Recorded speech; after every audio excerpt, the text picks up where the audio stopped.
زاہد احمد کی بات لوگ سمجھتے ہیں آج، ان کی جو چیزیں لوگ دیکھتے ہیں، کیوں دیکھتے ہیں؟ کیونکہ ایک ڈیمانڈ آ گئی ہے. یہ انکنونشنل باتیں کہہ رہے ہیں، یہ پی ٹی وی کے اوپر نہیں کہہ سکتے تھے. یہ پاکستان میں ایک انقلاب کی شروعات ہے. میں آپ کو پھر کہہ رہا ہوں، You cannot stay silent کہ جب پاکستان کے ڈیفنس ڈیلز کے اندر اربوں روپے کا گھپلا کر کے ہمیں گھٹیا اکوپمنٹ خرید کے دیا جاتا ہے کمیشنز کی وجہ سے. You cannot stay silent کہ جب ایک غریب آدمی 30 سال جیل کاٹتا ہے اور جب بے گناہ ثابت ہوتا ہے اس کا گھر خاندان رول جاتا ہے، تباہ برباد ہوتا ہے. You cannot stay silent. جب آپ یہ ظلم جوڈیشری میں، اکنامکس میں، اکنامک سسٹم میں، پولیٹیکل سسٹم میں، پاکستان کا آئین یہ کہتا ہے کہ کوئی شخص جو حرام کام کرتا ہے، جھوٹ بولتا ہے، ناپاک کام کرتا ہے، ملک کی خیانت کرتا ہے، وہ M N A M P A کا الیکشن نہیں لڑ سکتا. کانسٹیٹیوشن یہ کہتا ہے اس کو ہی امپلیمنٹ اس کو امپلیمنٹ کرو. جھوٹ مت بولو کہ ہم آئین کی بالادستی چاہتے ہیں اور سب سے حرام آدمی لا کے الیکشن میں کھڑا کرتے ہیں.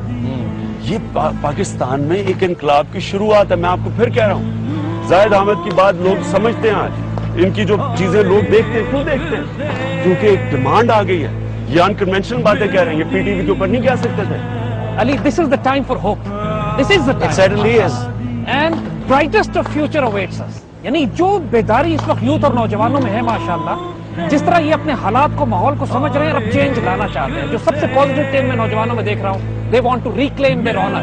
اب یہ بے عزتی سے تنگ آ گئے اور یہ چینج خود لے کر آئیں گے. You will see this thing کیونکہ یہ آئیڈیالوجی اب ہمارے ہر کراس سیکشن میں معاشرے کے پھیل رہی ہے، بہت پاورفلی پھیل رہی ہے. بالکل. اور اگر چاہے تو ایک صاف الیکشن ہو. صاف الیکشن کا مطلب ہے کہ وہ کرائٹیریا سیٹ ہو جو ہمارے کانسٹیٹیوشن میں کہ کون آدمی الیکٹ ہو سکتا ہے، یا ایک فوجی ریولوشن ہو، یا سویلین ملٹری ایک الائنس ہو جس میں پوری قوم اکٹھی ہو کر ایک آزمائش میں ساتھ دے. Change is around the corner اور اس چینج کے کیٹلسٹ ہمارے نوجوان ہوں گے. I am the most hopeful person. اور اللہ کے فضل سے جو ڈریم آف پاکستان جس کو ہم فلفل نہیں کر سکے، پاکستان ہم نے لا الہ الا اللہ پہ بنایا تھا، کیونکہ ہم نے ڈریم دیکھا ہی نہیں نا اتنا بڑا. ہم نے پاکستان لا الہ الا اللہ پہ بنایا تھا. اس کی تکمیل ہوگی محمد رسول اللہ پہ. The system of Islamic governance انشاءاللہ we will implement this in our life time.